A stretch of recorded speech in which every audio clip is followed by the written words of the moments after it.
23/2/2024 నాడు సికింద్రాబాద్ కంటోన్మెంట్ శాసనసభ్యురాలు కుమారి లాస్యనందిత సాయన్న గారి ఆకస్మిక మరణం పట్ల ఈ సభ తీవ్ర సంతాపాన్ని వ్యక్తం చేసింది. ఇలాంటి బాధాకరమైన తీర్మానం నేను ప్రవేశపెట్టాల్సి వచ్చినందుకు నేను చింతిస్తున్నాను. కుమారి లాస్యనందిత సాయన్న గారి నాన్నగారైన కీర్తిశేషులు సాయన్న గారు నాకు అత్యంత సన్నిహితులు, ఆప్తులు. చాలా సంవత్సరాలు మేము కలిసి ప్రజాప్రతినిధులుగా ప్రజాక్షేత్రంలో పనిచేయడం జరిగింది.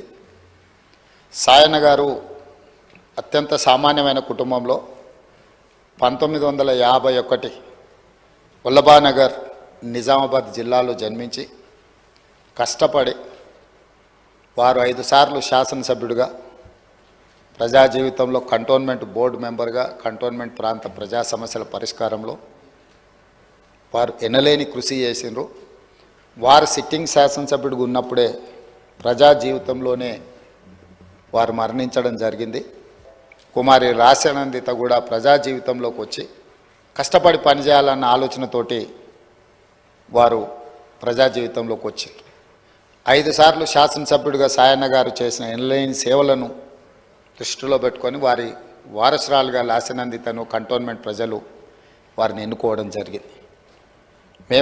మనమందరం కూడా 37 సంవత్సరాల చదువుకున్న ఒక యువతి, వెనుకబడిన సామాజిక వర్గాల నుంచి చైతన్యంతో ప్రజలకు సేవను అందించాలని ముందుకు వచ్చినప్పుడు మనందరం కూడా మహిళా సాధికారత కోసం ఎదురు చూస్తున్న వాళ్ళం. ఆ మహిళల తరఫున ప్రజాప్రతినిధి ఇక్కడికి వచ్చి సమస్యల పట్ల వారు చిత్తశుద్ధితో ఈ సభలో పోరాడతారని మనం అందరం భావించాం. కానీ ఔటర్ రింగ్ రోడ్లో వారు ప్రయాణం చేస్తున్న కారు ప్రమాదానికి గురై వారు మరణించడం జరిగింది. వారిని ప్రమాదం నుంచి హాస్పిటల్కు తీసుకెళ్తే అప్పటికే తలకు తీవ్రమైన గాయమై వారు మరణించిందని చెప్పి డాక్టర్లు చెప్పడం జరిగింది. వాస్తవంగా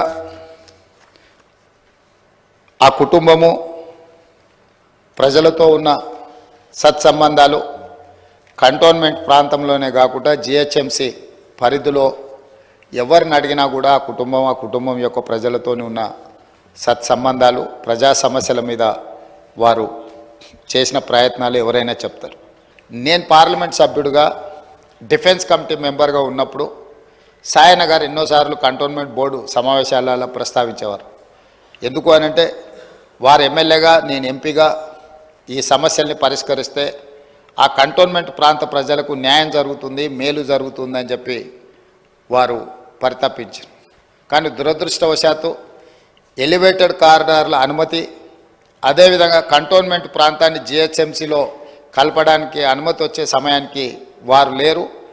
వారి వారసురాలుగా వచ్చిన లాస్యనందిత గారైనా ఆ సందర్భంలో ఉంటే చాలా సంతోషపడి ఉండేవాళ్ళు. ఎందుకంటే సాయన్న గారి ప్రజలకు ఇచ్చిన మాట నెరవేరిందని. కానీ దురదృష్టవశాత్తు లాస్యనందిత గారు కూడా ఈ కంటోన్మెంటు అత్యంత కీలకమైన సమస్యల పరిష్కార సమయంలో వారు మన మధ్యత లేకపోవడం బాధాకరమైన విషయం. ఏది ఏమైనా కంటోన్మెంట్ ప్రజల హృదయాలలో సాయన్న గారు కానీ, సాయన్న గారి కుమార్తె వారసురాలు లాస్యనందిత గారు కానీ శాశ్వతంగా ప్రజల హృదయాలలో నిలిచిపోతారు. తప్పకుండా వారు ఏదైతే ఆలోచనతోని, ఏదైతే ప్రాంత ప్రజలకు సేవ చేయాలన్న ఆలోచన ఉన్నదో, మిగిలిపోయిన పనులు ఉన్నాయో అవన్నీ ప్రభుత్వం తప్పకుండా పూర్తి చేస్తుంది.